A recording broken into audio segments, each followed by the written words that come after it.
Happy Friday, everybody. Pete here with the Small Business Resource Center.com and the Small Business Resource Center YouTube channel. We're basically here to help people out with eidl, PPP, stimulus programs, news for small businesses, as well as personal development, and whatever you need. Comment below and I'll see if I can help you out. One of the things that I wanted to mention, the SBA made this video, providing financial lifeline for Harrisburg, Pennsylvania for the small business. And in the video here, they actually, I'll put a link to the video if you want to watch it. But they're actually, you know what? I'm going to play the video. Hold on. Watch the video.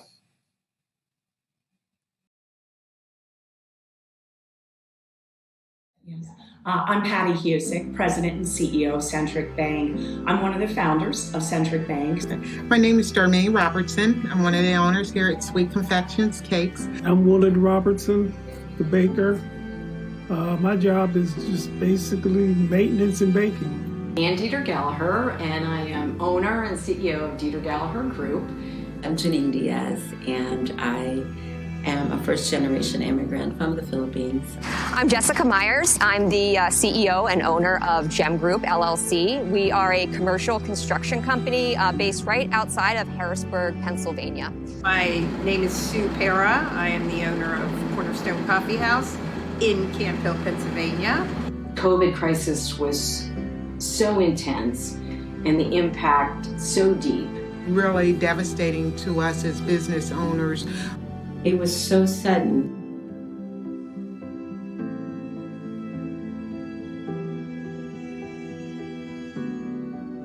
The governor shut down our area of central Pennsylvania, the Harrisburg area. And once he did that, it was wham, there was nothing. So at that point, we had no choice but to let our employees go because we did not have work to support them. And so in less than 24 hours, we had to shut down every single job site. One day you're busy, people are coming in, and next day you could just feel it. It was palpable. We basically had to lay off half of our company, and all the revenue that was coming in the door stopped for a period of time, for 6 weeks to be exact.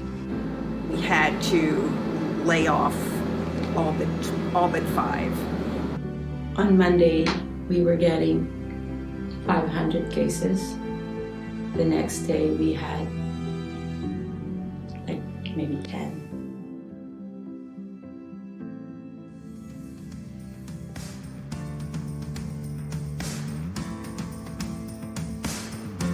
It was all hands on deck. How can we be ready to help small businesses in the markets we serve? And that isn't just our customers. We also helped non-customers at the time.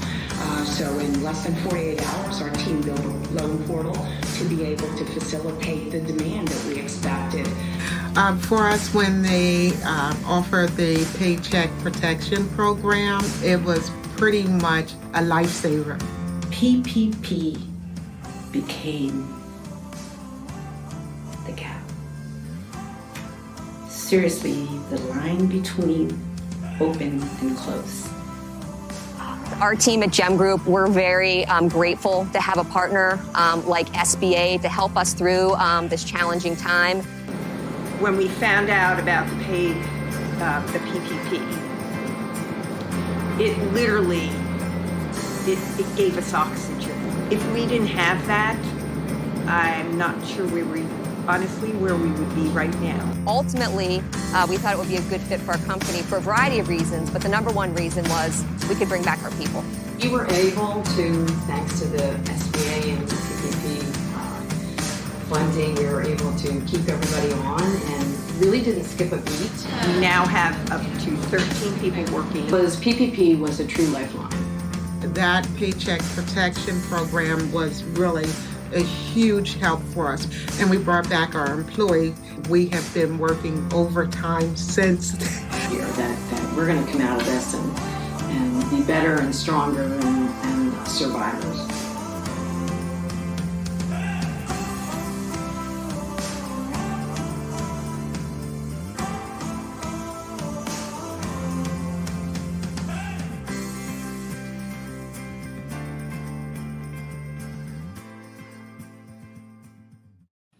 So the point here is not really to bash the SBA for their efforts and everything they're doing.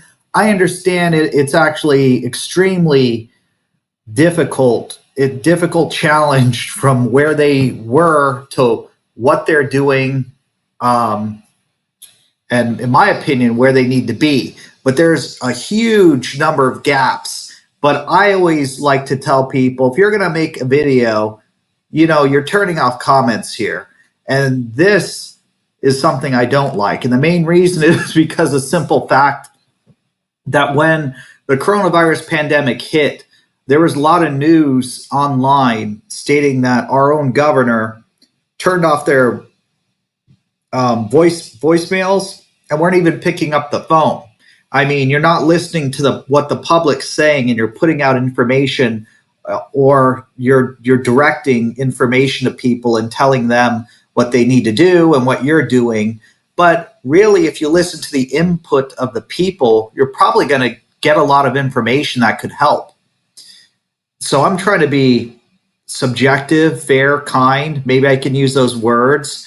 But if you watch this video, comment below in the YouTube chat if you can, because I know you might be looking at a different social media, but open up the YouTube video, comment below, and say whatever you want to say to the SBA as far as the Paycheck Protection Program, the Economic Injury Disaster Loan, and, tag hashtag SBA, and let's see if we can get them to listen to us. But let me tell you my point of view. My point of view is, despite the fact of everything that's been going on, more effort has to be put forward. I'm not necessarily saying more funding, because obviously I haven't broken up a calculator and typed everything in. I don't know what everyone's situation is, but there are huge gaps and there are a lot of problems.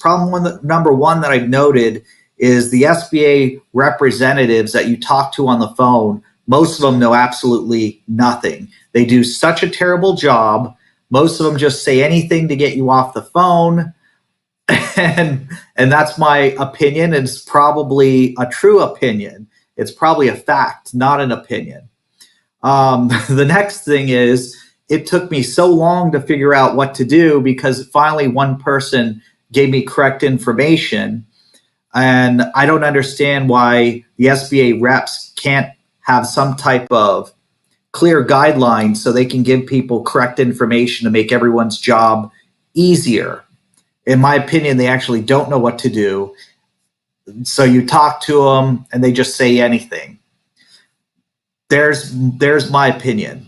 As far as stuff like the Paycheck Protection Program, sounds like a great program, but you guys have $100,000 cap.